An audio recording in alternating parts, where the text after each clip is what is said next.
Selamat pagi bersama saya, Cindy Raja. Mari kita awali pagi ini dengan semangat baru, motivasi hidup sehat dan inspirasi yang akan membawa kita lebih dekat kepada kebugaran fisik, mental, dan spiritual. Perubahan kecil dalam hidup kita hari ini bisa menjadi langkah besar menuju umur panjang yang penuh kebahagiaan. Bersama kita akan merangkul kisah kemenangan, wawasan menarik, dan kekuatan harian yang berakar pada kebesaran Sang Pencipta. Tetap bersama kami di program Renungan Pagi, di mana setiap kata adalah dorongan untuk hari yang lebih baik. Kita mulai pagi ini dengan penuh syukur dan harapan menuju hidup bugar selamanya. Ditulis oleh Kai Kusma bersama Pendeta Denny Kanajo. Selamat mendengarkan. Shalom, selamat pagi para pendengar yang diberkati oleh Tuhan dimanapun Anda berada saat ini. Kita akan sama-sama mendengarkan firman Tuhan melalui audio Renungan Pagi pada tanggal 7 Januari 2025 dengan judul Akal Sehat dalam Reformasi Pola Makan. Sebelum kita melanjutkan bacaan renungan kita pada pagi hari ini, kembali saya mengajak semua para pendengar yang setia untuk berdoa bersama-sama. Bapa kami yang bersemayam di dalam takhta kerajaan sorga, terima kasih Tuhan Yesus, oleh karena kasih dan rahmat-Mu begitu besar bagi kehidupan kami. Lebih khusus pada pagi hari ini, kami akan merenungkan kebenaran firman Tuhan. Kami butuh kuasa Roh Kudus-Mu. Terima kasih Tuhan Yesus, ampuni kami Bapa, karena kami sudah berdoa hanya di dalam nama Tuhan dan Juru Selamat kami. Amin. Ayat inti kita terambil di dalam 1 Korintus 5 ayat 25, demikian firman Tuhan. Tiap-tiap orang yang turut mengambil bagian dalam pertandingan menguasai dirinya dalam segala hal. Mereka berbuat demikian untuk memperoleh satu mahkota yang fana, tetapi kita untuk memperoleh satu mahkota yang abadi. Mari kita ikuti penjelasannya.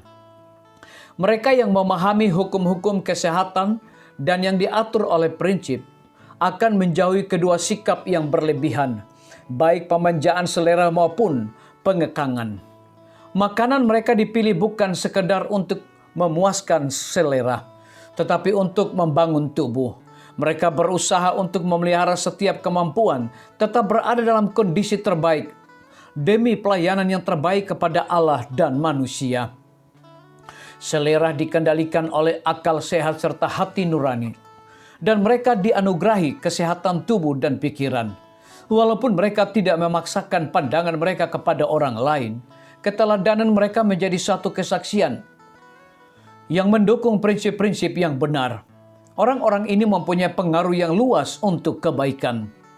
Ada sesuatu yang benar-benar masuk akal mengenai reformasi dalam hal makanan. Hal ini harus dipelajari secara mendalam dan luas, dan janganlah seseorang mengancam orang lain karena mereka dalam segala hal tidak sama dengan cara hidupnya. Tidak mungkin menciptakan aturan yang mutlak untuk mengatur kebiasaan setiap orang. Dan janganlah ada yang berpendapat bahwa dirinya lah yang menjadi ukuran bagi semua orang. Tidak semua orang dapat memakan makanan yang sama. Makanan yang terasa lezat dan menyehatkan bagi seseorang mungkin tidak enak, bahkan berbahaya bagi orang lain. Ada sebagian orang yang tidak bisa minum susu, sedangkan yang lain mendapatkan manfaat darinya. Sebagian orang tidak dapat mencerna polong-polongan dan kacang-kacangan, sementara bagi yang lain itu merupakan makanan yang menyehatkan. Bagi sebagian orang, hidangan biji-bijian yang kasar merupakan makanan yang baik, sementara yang lain tidak dapat memakannya. Pembaruan dalam hal makanan harus berlangsung secara bertahap. Karena penyakit dalam tubuh hewan meningkat, maka penggunaan susu dan telur semakin tidak aman. Suatu usaha harus dilakukan untuk menggantikannya dengan bahan lain yang tidak mahal tetapi menyehatkan. Masyarakat di mana-mana harus diajar bagaimana sebisa mungkin memasak tanpa menggunakan susu dan telur, namun makanan mereka tetap menyehatkan dan enak. Pertimbangkanlah dengan seksama menu makananmu. Pelajarilah faktor sebab dan akibatnya. tingkatkanlah pengendalian diri. Jagalah agar selera tetap berada di bawah pengendalian akal sehat. Jangan pernah menyalahgunakan perut dengan makanan terlalu banyak, tetapi jangan pula merampok diri sendiri dari makanan menyehatkan dan lezat yang dituntut oleh kesehatan. Makanlah sesuai dengan pertimbangan terbaik Anda.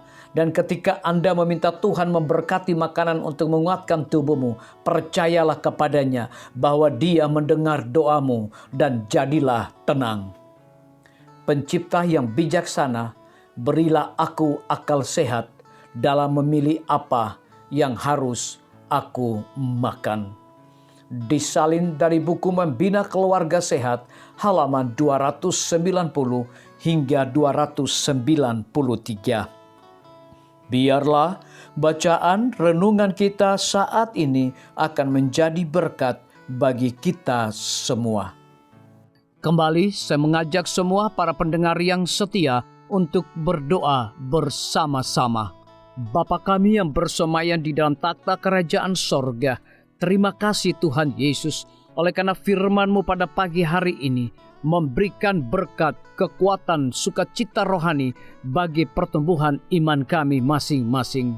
Pada saat ini Tuhan kembali hamba-Mu berdoa untuk pemerintah kami. Tuhan memberkati Bapak Presiden bersama Wakil Presiden, para menteri dan seluruh stafnya. Bapak Gubernur bersama wakil, Bapak Bupati bersama wakil, Bapak Wali Kota bersama wakil, camat dan seluruh stafnya, kepala desa, lurah, RT, RW, dimanapun mereka berada saat ini.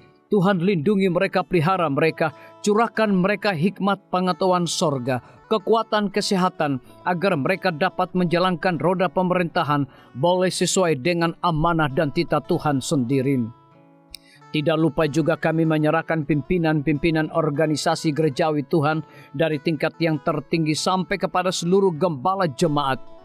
Tuhan urapi mereka, Tuhan berkati mereka. Mereka sangat butuh kuasa Roh Kudus dalam pelayanan mereka setiap hari. Para tim medis, Tuhan berkati dokter umum, dokter spesialis, perawat bidan, para apoteker, dan semua yang memberikan waktu dan tenaga mereka melayani di rumah sakit, puskesmas, bahkan pustu kepada setiap para pasien yang datang membutuhkan pertolongan pelayanan mereka. Engkau berikan mereka sukacita sorga, roh dedikasi yang tinggi, agar mereka dapat memberikan pelayanan yang terbaik, sehingga dengan bantuan dan jamahan Tuhan, semua para pasien dapat memperoleh kesembuhan. Guru-guru, kepala sekolah, setiap siswa, mahasiswa, dosen, rektor di setiap lembaga pendidikan swasta maupun negeri, Tuhan urapi mereka agar mereka dapat mendidik setiap siswa maupun mahasiswa untuk memiliki nilai-nilai religius di dalam diri mereka masing-masing. TNI, Polri, PNS, wira swasta, petani, pedagang, nelayan, ojek online, saudara-saudara kami juga yang ada di dalam penjara, Tuhan hiburkan mereka, Tuhan berkati mereka, cukupkan kebutuhan mereka, dan berikan juga mereka sukacita senantiasa. Para pendengar yang setia yang berulang tahun saat ini dimanapun mereka berada, biarlah dengan bertambahnya usia yang Tuhan percayakan dalam hidup mereka, mereka hidup selalu bersyukur, berterima kasih, dan menjadi saluran berkat bagi sesama manusia.